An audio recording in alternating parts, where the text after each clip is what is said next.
Halo semua, selamat datang di video tutorial praktikum fisika modern. Pada video kali ini, kita akan membahas eksperimen penting yang menjadi fondasi studi partikel subatomik, yaitu eksperimen defleksi elektron pada tabung sinar katoda yang dilakukan oleh J.J. Thomson. Eksperimen ini dilakukan dengan melepaskan elektron ke dalam tabung sinar katoda, yang kemudian lintasannya diamati saat dipengaruhi oleh medan listrik dan juga medan magnet. Melalui eksperimen ini, Thomson menyimpulkan dua temuan penting. Yang pertama, adanya partikel bermuatan negatif yang berukuran lebih kecil dari atom, yang kemudian kita kenal sebagai elektron. Selain itu, Thomson juga berhasil menghitung muatan jenis elektron, yaitu merupakan rasio antara muatan dengan massa dari elektron, yang merupakan sebuah nilai yang fundamental dalam fisika modern. Di modul kita kali ini, kita akan mereplikasi eksperimen Thomson dengan menggunakan tabung Thomson yang dilengkapi dengan koil Helmholtz. Tujuan dari eksperimen ini adalah untuk menganalisis defleksi berkas elektron oleh medan magnet, dan kemudian yang kedua kita juga akan melihat bagaimana defleksi berkas elektron oleh medan magnet dan juga medan listrik. Dan yang terakhir dari kedua pengamatan tadi, kita akan coba untuk menentukan nilai rasio muatan terhadap massa elektron atau nilai E per M. Jadi secara umum akan ada dua kegiatan dari modul kita kali ini. Untuk kegiatan yang pertama, untuk menganalisis defleksi berkas elektron dan medan magnet, kita menggunakan tabung Thomson yang sudah dilengkapi dengan elektroda. Di bagian belakang elektroda ini, terdapat anoda dan katoda yang mampu melepaskan elektron pada tegangan tertentu. Elektron dilepaskan dengan tegangan yang diperoleh dari catu daya tegangan tinggi, yang kemudian besarnya tegangan bisa diatur dengan memutar knop yang ada di sebelah sini. Semakin besar tegangan yang diberikan pada anoda, maka semakin besar juga kecepatan lepas dari elektron untuk bergerak di dalam tabung Thomson. Di dalam tabung Thomson, kita juga memiliki layar yang terbuat dari bahan fluoresen, di mana berkas elektron yang melewati tabung Thomson akan dapat terpapar pada layar, sehingga lintasan dari elektron akan bisa kita amati dari paparan pada layar fluoresen ini. Kemudian, untuk melihat pengaruh dari medan magnet pada lintasan elektron, kita menggunakan sebuah koil Helmholtz yang tersusun sebagai sepasang koil yang kemudian dialiri arus listrik dari catu daya DC yang dihubungkan juga dengan ampermeter atau multimeter sehingga kita bisa melihat berapa besarnya arus listrik yang mengaliri koil tersebut. Prinsipnya, aliran arus listrik pada koil itu akan menciptakan medan magnet di tengah-tengah koil yang kemudian akan berarah ke bidang dalam tabung. Sehingga dengan demikian kita akan bisa melihat juga bahwa medan magnet yang akan dihasilkan itu akan sebanding dengan kuat arus listrik yang mengaliri koil. Selain itu, untuk mengamati bagaimana pengaruh dari medan listrik pada lintasan elektron, kita juga memiliki plat kapasitor yang terletak di dalam tabung Thomson di sini, yang mana kapasitor ini juga dihubungkan dengan catu daya DC, di mana tegangan pada kapasitor itu juga akan bisa kita atur dengan nilai UP. Semakin besar tegangan pada kapasitor, maka semakin besar pula medan listrik yang akan dihasilkan, sehingga akan semakin besar juga pengaruhnya terhadap elektron yang melintas di dalam tabung Thomson ini. Dan terakhir, kita juga menggunakan dudukan tabung agar tabung bisa berdiri dengan fixed. Dan kemudian kita juga menggunakan satu set kabel pengaman untuk memastikan bahwa eksperimen ini berjalan dengan aman, sehingga kita juga bisa menjaga bahwa eksperimen ini dilakukan pada kondisi stabil. Ketika anoda diberikan tegangan UA, maka elektron dapat terlepas dari anoda dengan kecepatan tertentu. Elektron yang dilepaskan dari anoda akan cenderung memiliki lintasan lurus ketika belum ada medan magnet atau medan listrik di dalam tabung Thomson. Pada kasus ini, kecepatan yang dimiliki oleh elektron itu akan bergantung pada nilai tegangan anoda, di mana energi potensial yang dimiliki oleh anoda akan diubah menjadi energi kinetik oleh elektron. Sehingga dengan menggunakan hukum kekekalan energi, energi potensial anoda akan sama dengan energi kinetik elektron. Dan karena energi potensial anoda dapat kita nyatakan dengan muatan elektron dikalikan dengan tegangan anoda, sedangkan energi kinetik elektron dapat dinyatakan dengan setengah dikali massa elektron dikali dengan kecepatan elektron kuadrat, maka kecepatan kuadrat dari elektron dapat kita nyatakan dengan 2 EUA per M. atau V sama dengan akar dari 2E UA per M.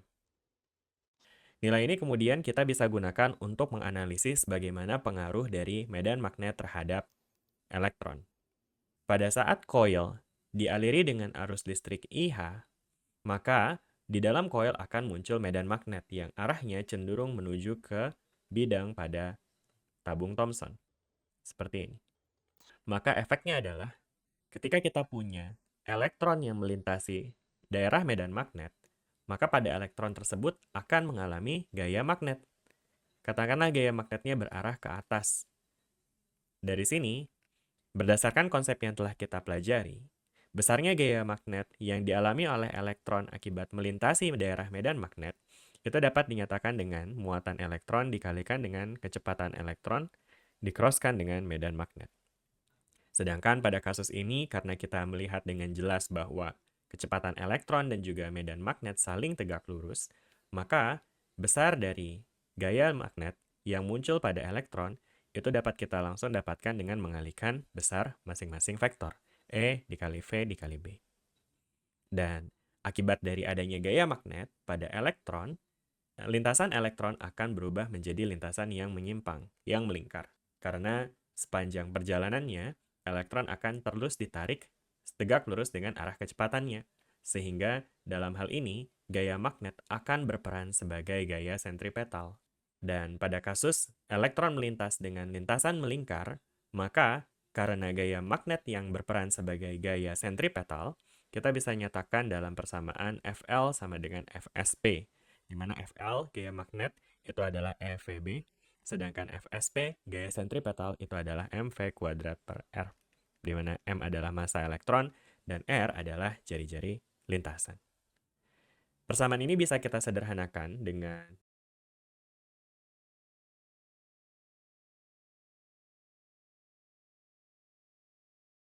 dan kemudian jika kita kumpulkan ekspresi E dan M ke ruas yang sama, maka kita akan dapatkan bentuk E per M sama dengan 2UA per B kuadrat R kuadrat. Nah, inilah dia ekspresi rasio dari muatan per massa elektron yang dapat kita tentukan dengan menghitung berapa tegangan anoda yang dibutuhkan dan juga kuat medan magnet yang dibutuhkan untuk menyebabkan elektron melintas dengan lingkaran dengan jari-jari R. Dari ekspresi yang telah kita dapat menentukan rasio muatan per massa elektron dengan mengukur tegangan anoda, kuat medan magnet, dan juga jari-jari lintasan elektron. Namun, berbeda dengan tegangan pada anoda yang dapat kita atur langsung, nilai dari kuat medan magnet kita harus hitung dari nilai kuat arus yang mengaliri koil Helmholtz. Pada prinsipnya, kuat medan magnet sebanding dengan kuat arus yang mengaliri koil Helmholtz. Sehingga bisa kita nyatakan dengan persamaan B sama dengan K dikali IH, di mana K adalah faktor pengali untuk mendapatkan nilai B dari IH yang kita gunakan. Nilai K sendiri itu bisa kita dapatkan dari faktor geometri dari koil, dan dalam hal ini kita bisa menggunakan persamaan K sama dengan 4/5 pangkat 2/3 mu 0 dikali dengan N dibagi dengan R, di mana mu 0 adalah permeabilitas ruang hampa, N adalah jumlah lilitan pada koil, dan R adalah jari-jari koil.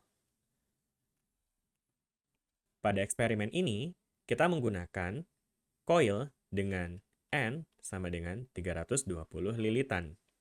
Sedangkan R yang kita gunakan pada eksperimen ini adalah 68 mm. Sehingga dengan nilai tersebut, kita bisa menghitung nilai K yang digunakan pada eksperimen ini, yaitu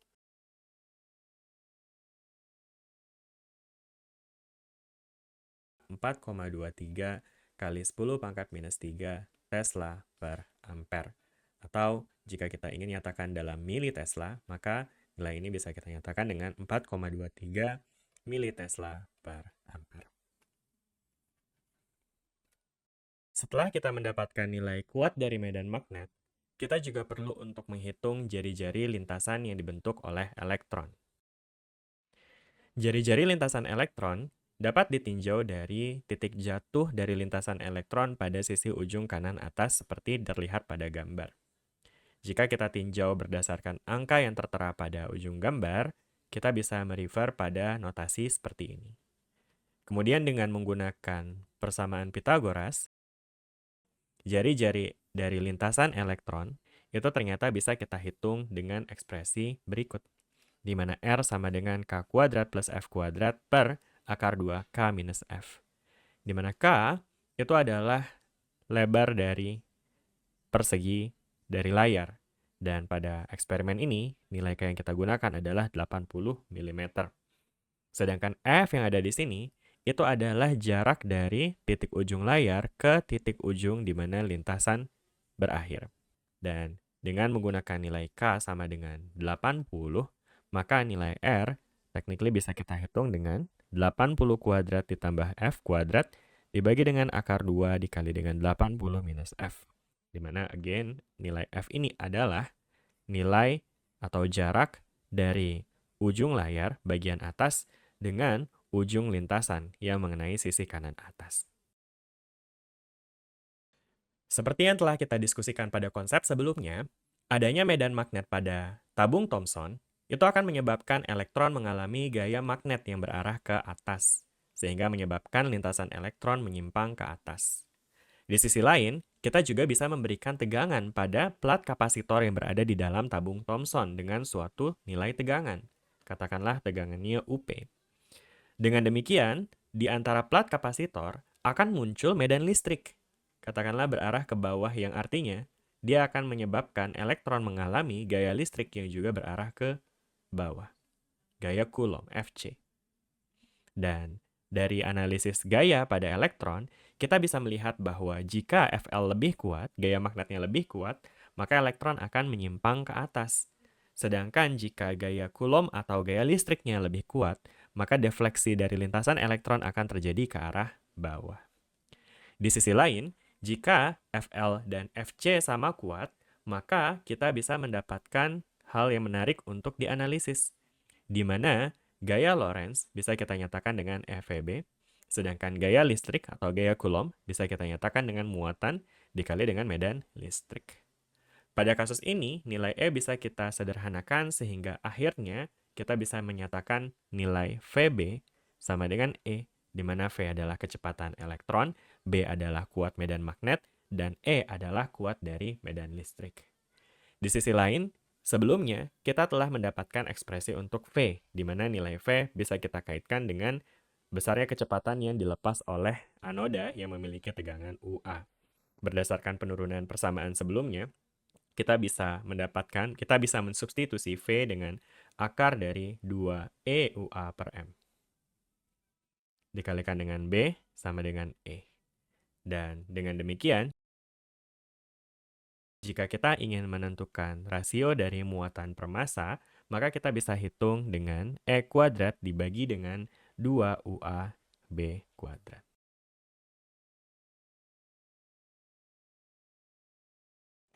Setelah kita mendapatkan ekspresi berikut, kita tentu bisa melihat bahwa nilai dari rasio antara muatan dengan massa elektron dapat kita tentukan dengan mengukur besarnya medan listrik, medan magnet, dan juga tegangan pada anoda. Untuk kuat medan magnet, itu bergantung pada IH, dan berdasarkan penurunan sebelumnya, kita sudah belajar bagaimana cara untuk menghitung kuat medan magnet dari IH. Sekarang, untuk menghitung medan listrik, kita butuh pendekatan tertentu. Perhatikan, pada kasus ini, medan listrik terbentuk antara dua keping sejajar, di mana medan listrik di antara keping sejajar bisa kita dapatkan dengan membagi tegangan antara keping dengan jarak antara kedua keping. Dan jika kita nyatakan tegangan pada keping dengan UP, maka nilai E technically bisa kita hitung dengan UP per D, di mana D lagi-lagi adalah jarak antar keping. Pada eksperimen ini, jarak antar keping yang digunakan pada kapasitor itu adalah 8,0 mm. Sehingga dengan demikian kita bisa dengan cepat menghitung kuat dari medan listrik, yaitu tegangan pada plat dibagi dengan 8,0, kemudian nanti ini akan memiliki satuan volt per milimeter.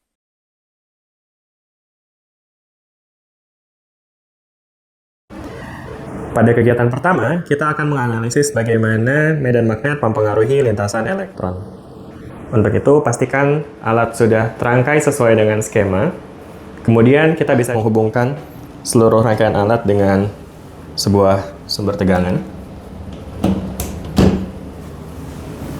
Kemudian kita bisa coba untuk nyalakan catu daya tegangan tinggi dan catu daya DC. Selanjutnya kita bisa menyalakan multimeter dan voltmeter untuk membaca kuat arus yang mengalir pada koil dan tegangan pada kapasitor. Pada kegiatan pertama ini, karena kita hanya ingin melihat pengaruh dari medan magnet, maka pastikan tegangan yang terhubung pada kapasitor itu bernilai 0.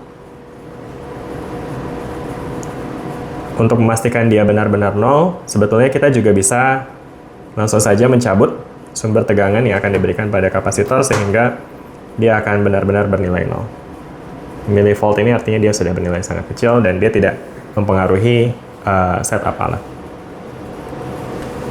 Kemudian, kita atur tegangan anoda UA 1 kV. Pada situasi ini, seharusnya sudah muncul lintasan elektron, namun pada ruangan yang terang mungkin akan sulit terlihat sehingga kita perlu untuk mematikan lampu ruangan terlebih dahulu. Setelah lampu ruangan dimatikan, akan terlihat bahwa elektron bergerak dengan lintasan lurus karena pada saat ini kuat arus P yang mengalir pada coil Helmholtz masih bernilai 0 sehingga belum ada medan magnet yang mempengaruhi lintasan elektron. Sekarang, kita akan mencoba untuk mengatur nilai kuat arus yang mengalir pada coil Helmholtz atau 2IH agar terbentuk lintasan melingkar pada nilai F sama dengan 30 mm. Kita bisa mengatur kuat arus yang mengalir pada coil Helmholtz dengan memutar knob yang ada di sini. Kemudian sambil diputar, kita bisa mengamati bagaimana lintasannya akan berubah. Terlihat jelas di sini setiap perubahan yang diberikan akan menyimpangkan lintasan elektron, dan di sini kita akan coba untuk mengatur supaya lintasan elektron jatuh pada nilai F sama dengan 30 mm seperti ini.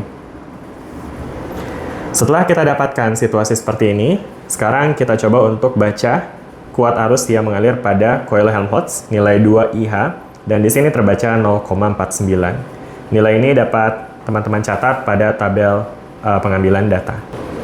Setelah didapat data yang pertama, kita akan melanjutkan pada variasi yang kedua, di mana sekarang kita akan mengubah tegangan UA sebesar 2 kV. Dan tentunya perubahan ini akan merubah lengkungan atau jari-jari lingkaran dari lintasan elektron. Dan kita bisa lihat di sini. Sekarang elektronnya melengkung dengan jari-jari yang lebih besar, dan karena jari-jari elektron kita akan jadikan sebagai variabel konstan, maka kita akan coba untuk putar kembali kuat arus pada coil Helmholtz supaya nilai jari-jarinya akan jatuh pada F sama dengan 30 mm. Oke. Setelah kita dapatkan lintasan seperti ini lagi, sekarang kita akan coba untuk catat kembali berapa nilai 2IH pada pengaturan saat ini. Kita bisa membaca 0,67 ampere dan data ini bisa teman-teman catat kembali pada tabel pengumpulan data. Demikian contoh untuk mengambil dua data pertama dari eksperimen pada kegiatan pertama. Setelah teman-teman selesai dengan dua data tersebut, teman-teman bisa lanjutkan dengan memvariasikan UA pada nilai 3 kV, 4 kV, dan 5 kV. Kemudian atur nilai 2IH supaya lintasannya jatuh pada 30 mm. Dan setelah lengkap dengan kelima variasi, teman-teman bisa ulang eksperimen sebanyak 3 kali untuk mendapatkan 3 data untuk setiap variasinya. Setelah selesai dengan kegiatan pertama, teman-teman bisa nolkan terlebih dahulu semua tegangan, baik UA maupun 2IH-nya. Kemudian di kegiatan kedua ini, kita akan melihat bagaimana medan magnet dan medan listrik mempengaruhi lintasan elektron. Berdasarkan teori yang telah kita bahas sebelumnya, ketika kuat medan magnet dan medan listrik menghasilkan gaya magnet dan gaya listrik yang sama, maka seharusnya kita akan dapatkan lintasan yang lurus. Untuk hal tersebut, pada kegiatan kedua ini, kita akan memvariasikan nilai UP, tegangan pada plat, dan juga 2IH, kuat arus pada coil, sehingga akan didapat lintasan yang lurus. Dengan demikian, tegangan pada elektroda akan kita atur dengan nilai konstan, dan pada eksperimen ini, kita akan menggunakan nilai UA sama dengan 2 kV. Kita atur pada nilai 2 kV. Oke. Kemudian, kita akan coba atur nilai UP dan IH-nya, namun karena sebelumnya tegangan UP kita cabut, sekarang kita akan pasang kembali karena sekarang kita akan membutuhkan tegangan pada plat kapasitor. Di kegiatan kedua ini, kita akan menjadikan nilai 2IH sebagai variabel bebas yang akan menyimpangkan lintasan elektron, sedangkan nilai UP adalah variabel terikat yang akan kita atur sedemikian sehingga lintasannya akan kembali lurus. Untuk data yang pertama, kita coba untuk mengatur nilai 2IH sebesar 0,2 ampere. Kita bisa putarkan. Oke. Setelah mendapatkan nilai 2IH sama dengan 0,2 ampere, kita bisa melihat lintasan yang dihasilkan oleh elektron. Dan pada kondisi ini, tentu kita tidak bisa melihat dengan jelas, sehingga lagi-lagi kita perlu mematikan lampu ruangan terlebih dahulu. Setelah lampu ruangan dimatikan, akan terlihat bahwa saat ini lintasan elektron sedikit menyimpang ke atas. Dan sekarang, kita akan coba untuk mengatur tegangan pada plat agar lintasan yang dihasilkan adalah lintasan yang lurus. Sambil kita putar knob untuk mengatur nilai UP, kita bisa amati lintasannya perlahan-lahan berubah menjadi lurus.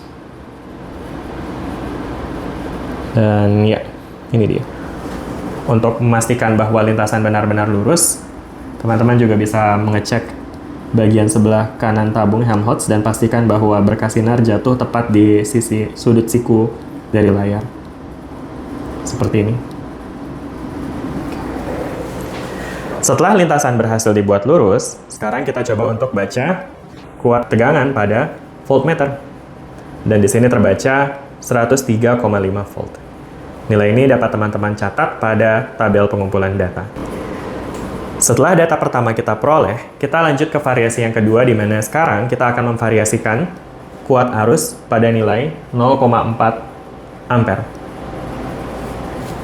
Setelah didapati 2IH bernilai 0,4 ampere, sekarang kita bisa lihat kembali bahwa lintasan elektron akan cenderung menyimpang. Dan pada situasi ini, kita bisa lakukan hal yang sama seperti yang kita lakukan pada data pertama, yaitu kita atur nilai UP sehingga lintasan akan lurus. Kita bisa sambil amati dan kita putar tegangan pada UP. Dia akan perlahan-lahan berubah menjadi lintasan lurus. Dan akhirnya kita akan dapati seperti ini. Seperti pada data sebelumnya, kita juga bisa mengamati sisi sebelah kanan sini. Dan akhirnya kita dapati dia akan lurus pada nilai ini. Oke. Setelah lintasan dipastikan lurus, sekarang kita bisa baca kuat tegangan UP pada situasi ini. 189,4 volt. Nilai ini bisa teman-teman catatkan pada tabel pengumpulan data. Demikian cara untuk mengambil dua data pertama pada kegiatan kedua.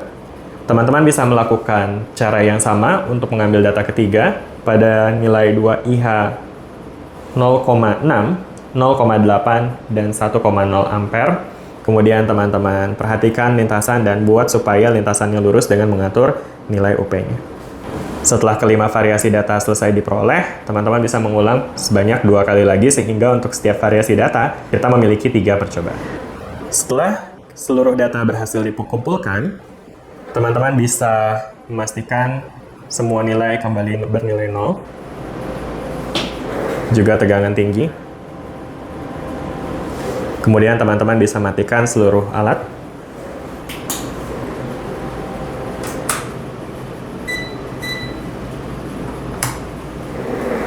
Lalu cabut dari sumber tegangan.